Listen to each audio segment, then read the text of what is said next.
I'm Priscilla. 6 months ago, I came home to find a small package on our porch. There was no return address, just my name in careful cursive that I recognized instantly.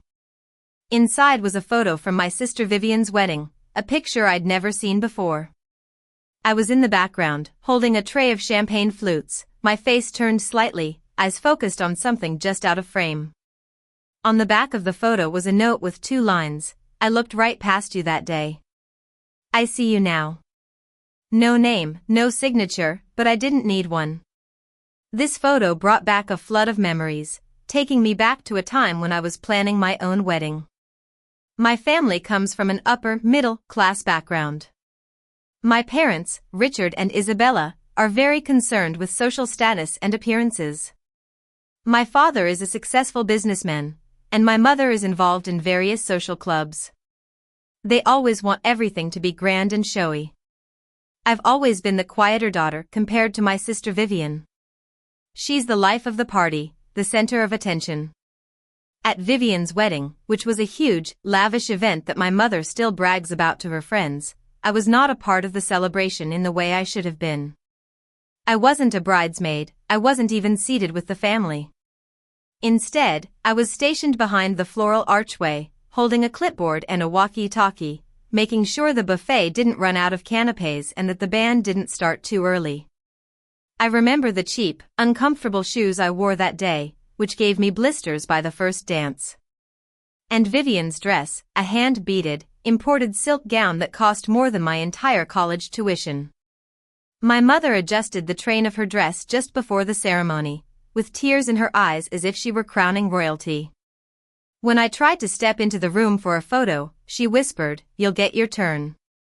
But my turn never came. All I got were tasks: carry this. Check that. Be useful. Don't be in the way. The only picture I appear in from that entire wedding weekend is a blurry side profile shot where I'm wiping down the dessert table in the background. Someone once tagged me in it and called me the help. I just laughed. By then, I'd learned my place. When I told my mother that I was planning a small, intimate outdoor wedding with my fiancé, Leo, no bridal party, no speeches, just vows and shared bread, she was shocked. "Small?" she repeated, as if I'd said something outrageous. She pursed her lips and said, "That's disappointing, Priscilla. Don't you want something people will remember?" But I wanted something I would remember. I wanted the people I loved, the man I'd chosen, music under the open sky, and plates passed hand to hand instead of a formal, catered meal. I didn't need chandeliers or a $15,000 cake.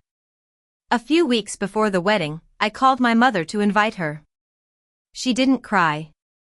She didn't slam the phone. She didn't even ask why. She just said, "A backyard wedding.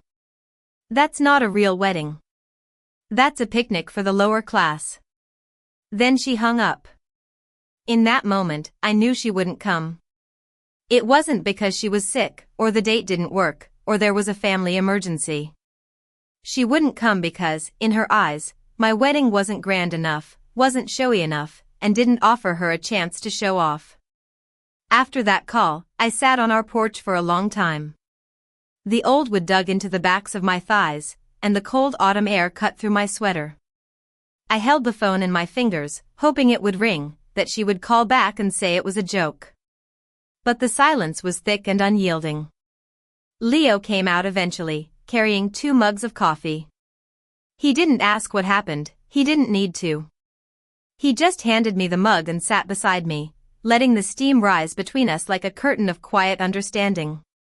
She said, "No," I finally murmured. He nodded. "Because it's in the backyard." I managed a small, bitter laugh. "Because it's not a 5-star hotel, no crystal chandeliers, no monogram tablecloths, no gourmet multi-course meals." It didn't match what she'd pictured when she imagined the day her daughter got married. She'd imagined herself as the star of the show, not me. My mother didn't ask about the lighting design I'd spent months creating. I'd used recycled glass bottles and hundreds of tiny LED bulbs that I'd wired by hand to turn our backyard into a lantern-lit grove. She didn't ask about the wildflower beds we dug and replanted ourselves. She didn't ask why we were limiting it to 30 guests or what it meant to us to share vows where we'd built our life, not some rented event space. The only thing she asked, weeks earlier with a scoff, was, "You're not doing it potluck style, are you?" And she didn't wait for an answer.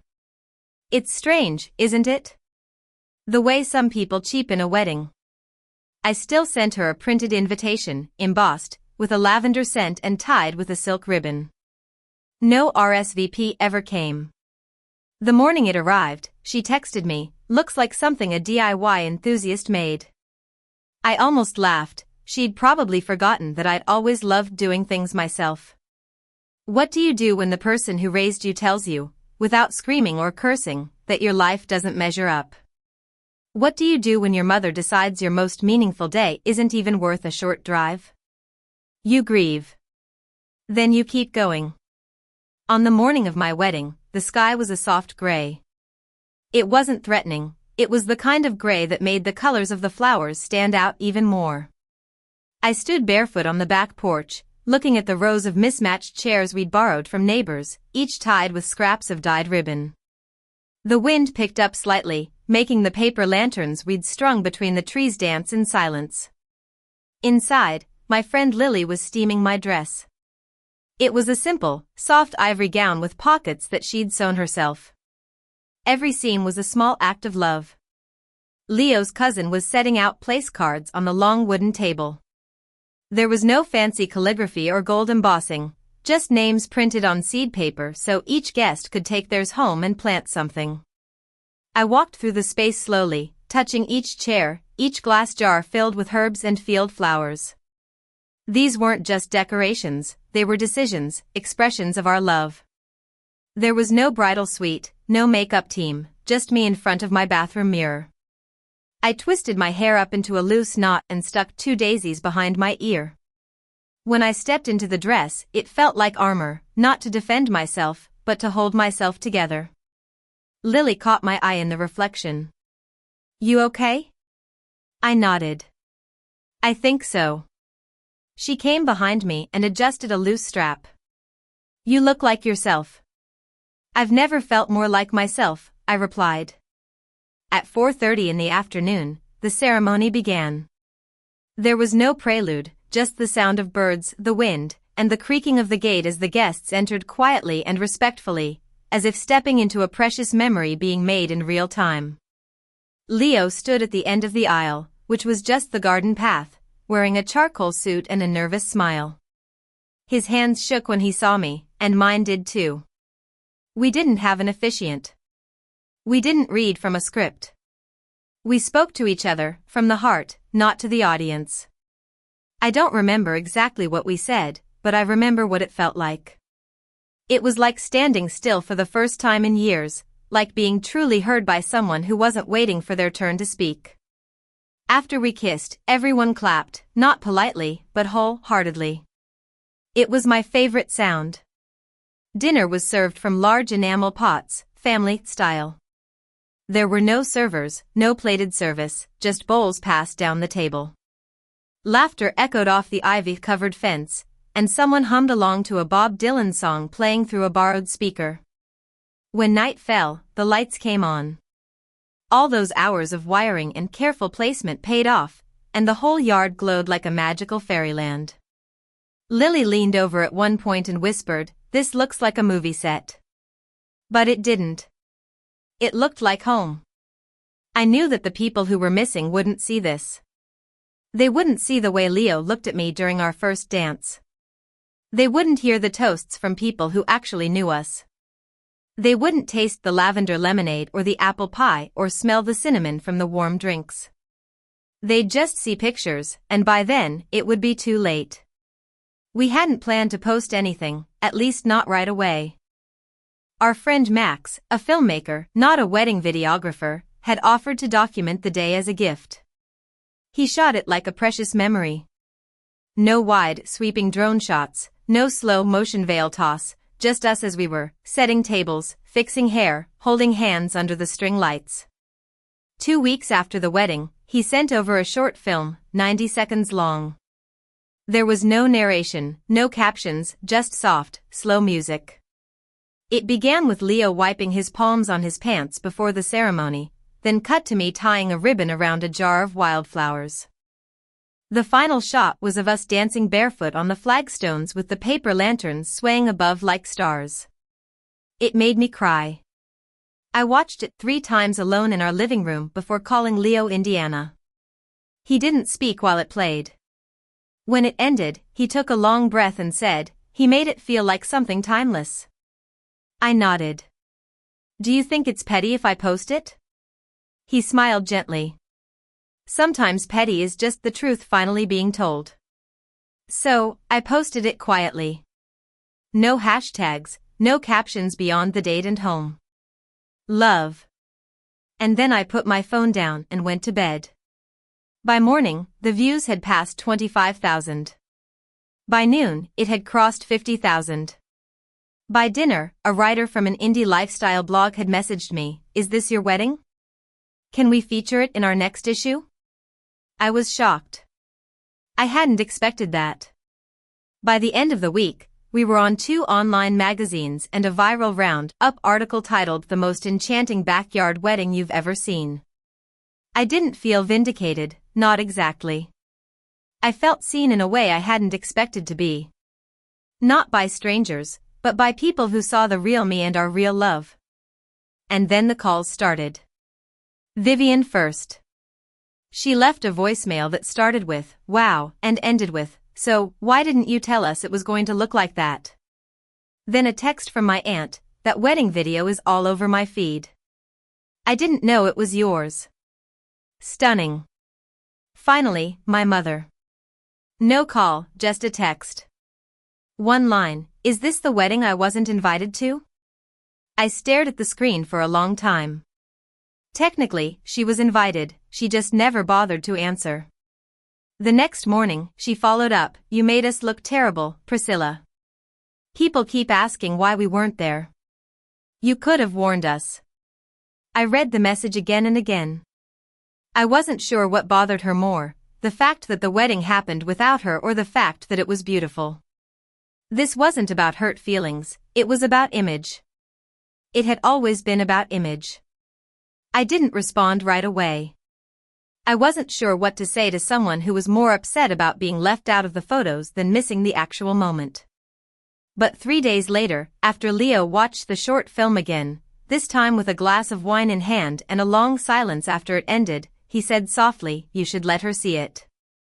Not because she deserves it, but because she clearly doesn't understand what she missed." So, I sent a message, "If you want to understand what really happened, come to the studio on Friday at 3 o'clock in the afternoon. You can watch the full footage. Nothing edited." She wrote back 2 hours later, "Fine." She arrived 10 minutes late, wearing pearls, of course. She walked into the little documentary studio like she was touring a charity she might donate to. Polite, cool, detached. I didn't offer small talk.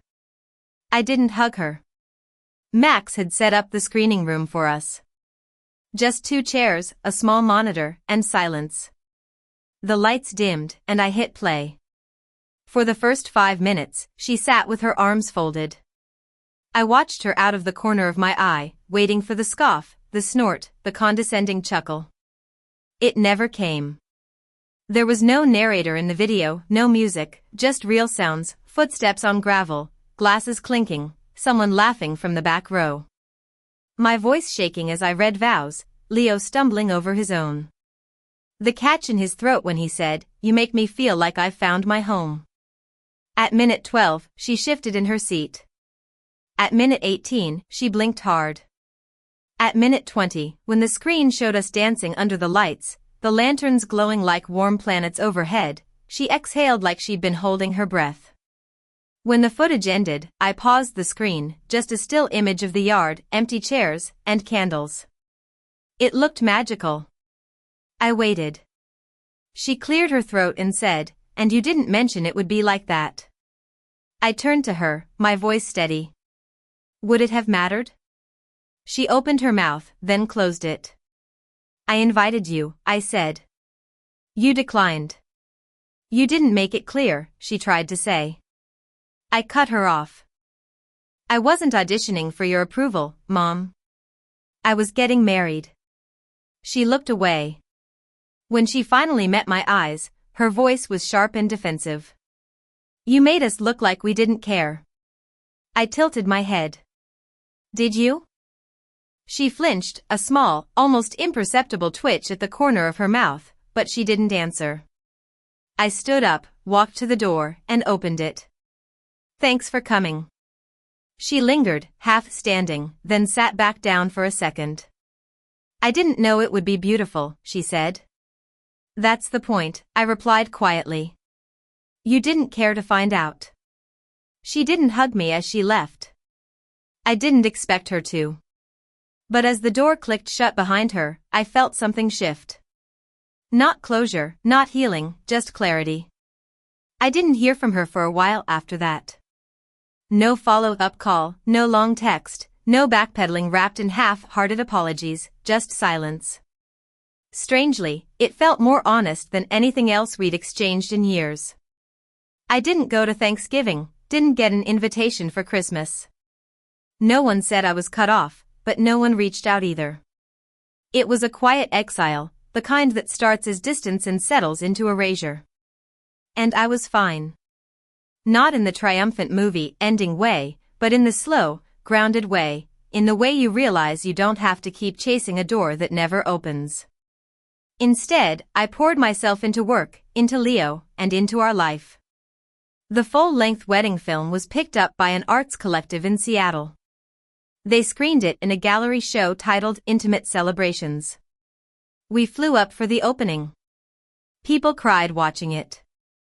A couple asked if we were actors. I told them, no, just a woman who got married in her backyard because that was where her life had truly begun. And now, as I look at the photo from Vivian's wedding and the note, I know that things have changed. I've learned that my worth and the value of my choices are not defined by others' approval, especially not my mother's.